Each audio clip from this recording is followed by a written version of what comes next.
Jumjumade no so yada sepa umre no wadaje Mr. Adiache nsuo ne de oye dey a se de start no onhwe de be wie ne no ntike kan ho na sori koye adwuma te sa wankwa a unyawu anya bete sa abrabo no de ekura de yasen hwe wo time was start ye na sa time na so obe adwuma wo ye de obeba oya ma so hunti Mr. many hancho me excuse bia sorry ne bra se be ya next time bia be excuse no munim say oh osumesi we de yampo nsuo tokora wo ba nti na wakan de no kore emfa nsuo tonyi yu ho ano ne sorry eye adwuma na nyame hwe no so na wonhiraye yeda se na enenso manya me doctor waha Dr. George Siama Junior our free C4C Homeopathic Hospital ene eba bedim komo de afa prostate disorders eho emema pene o prostate eno nko ade mate ema yeye ni biezo de ne cervical no ne ade so atias nti memma no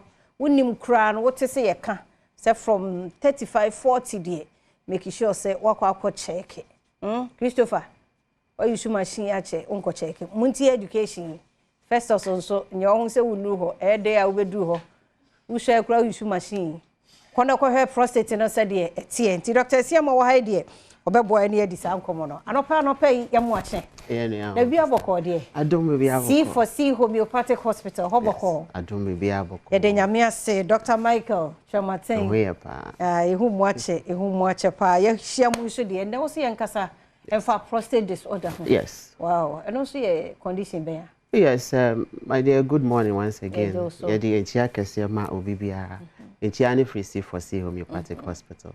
Yes, your prostate gland na your kase a gland and mema nkwane wobi. Sani you rightly said.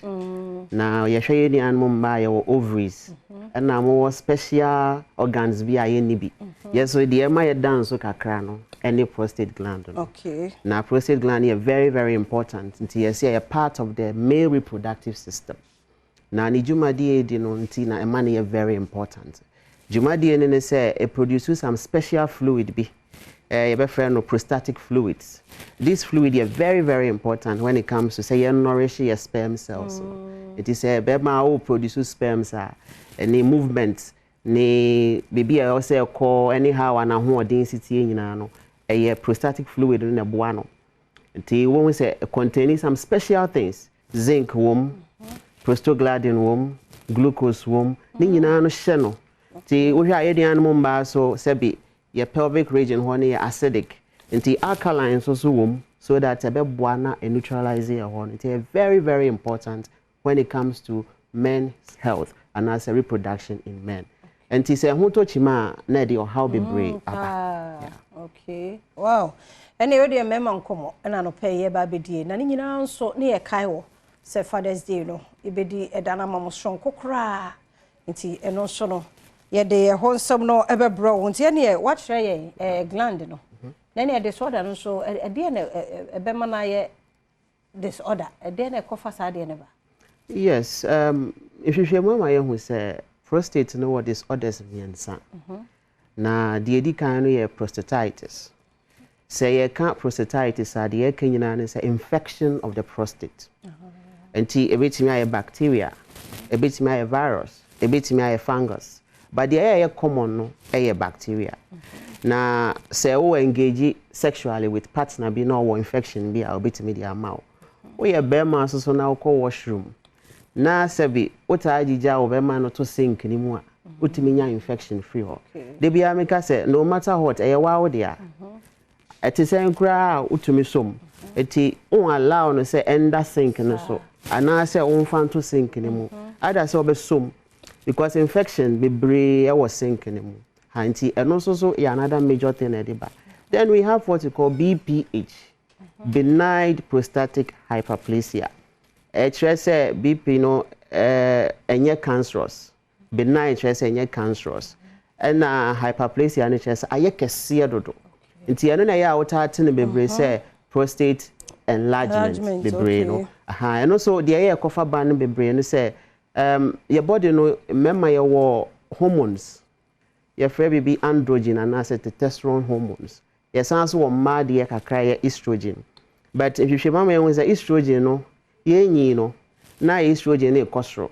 na mmarima hormones no so ba form nti eno so to me share prostate no na ema eye kese ti ye ka say directly proportional with age ti abra wunyi no na eno so ye kese ye wo akola fofora na ye bema kitu e bi te se beans ba wunyi no udu be 20 years kwa na afom wewie 25 years na ebi abeka ho nti ye nyi no na ye kese but say unya infection so a prostatitis na it may contribute to ne kese be ye no and I wo prostate cancer and also see a different thing altogether. The air can say your cells na your body no you be a friend of apoptosis. Apoptosis is just say at a time or a point in time no cells ni wu na fufura san so build it up. Until you hear red blood cells away ni pedua no after every 120 days bia e was say wu na fufura ba e designed. Until cells ni wu no na fufura build no this time multiply abnormally.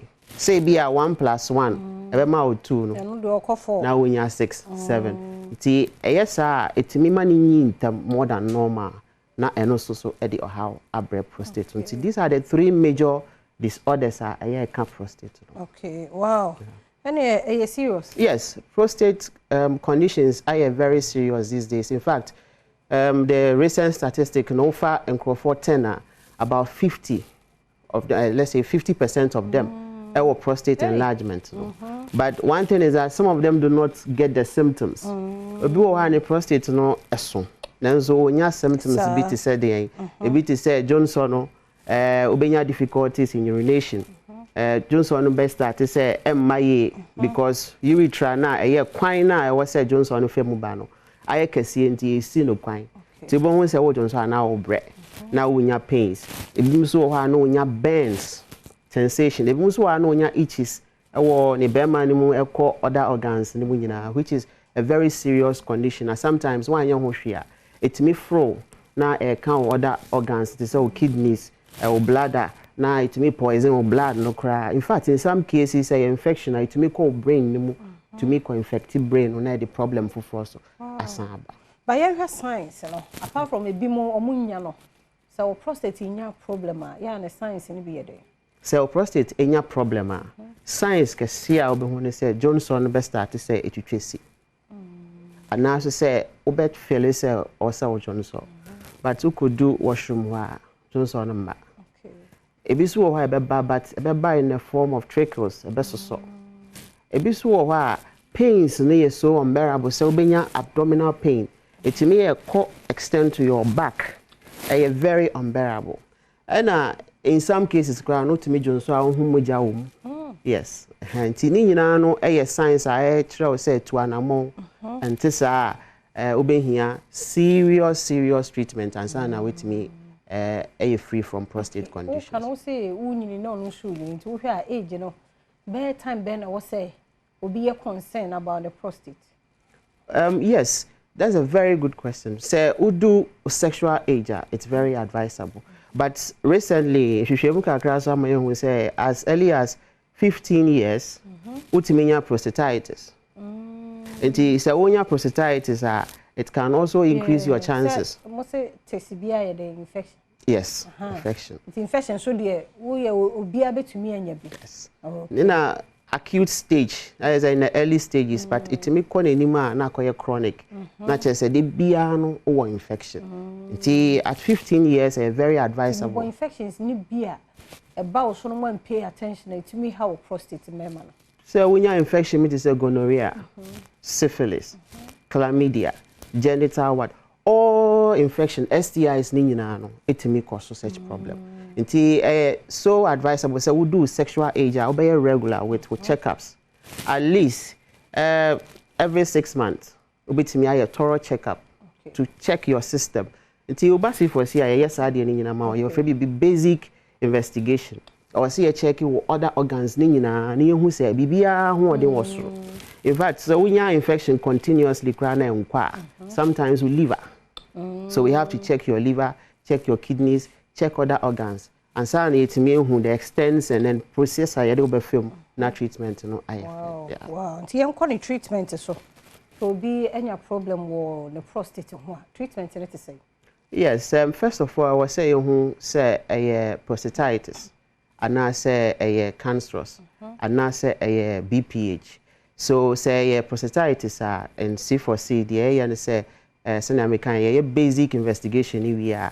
Then we don't give antibiotics. No antibiotics. No, we have special remedies for the prostate alone.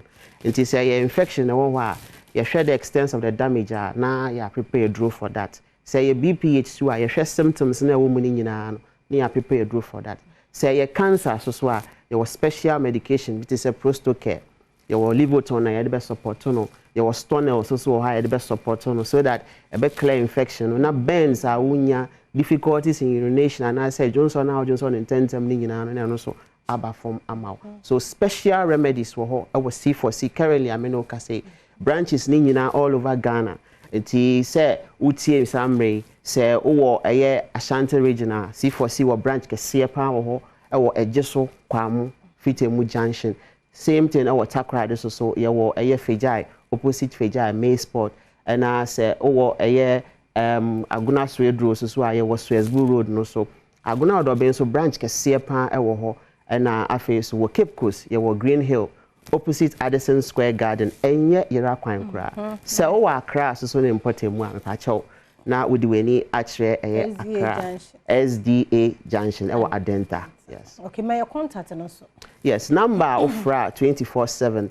Your beje also na make us susu say enye prostate condition kwa na yehwe. Yehwe ya bia doctor atudin a kyerɛw anase say afei na a start na yeso ye de mfidi ahwehwe system mu. Na yehu de ekoso ansana ye de special remedies no account.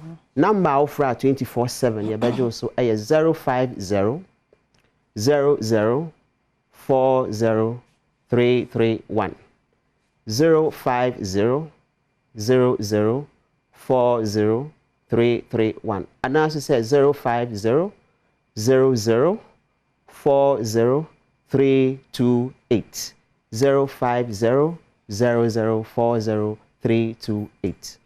And C4C Homeopathic Hospital na yete one more and canon numbers no fa na frewo na prostate no Wanya hwe kura ma mfa dakura no fa no kɔ na onko check no prostate no hwe was from 15 because infection date me you be and 15 na kura no afiri ase na o check e beboa yem pa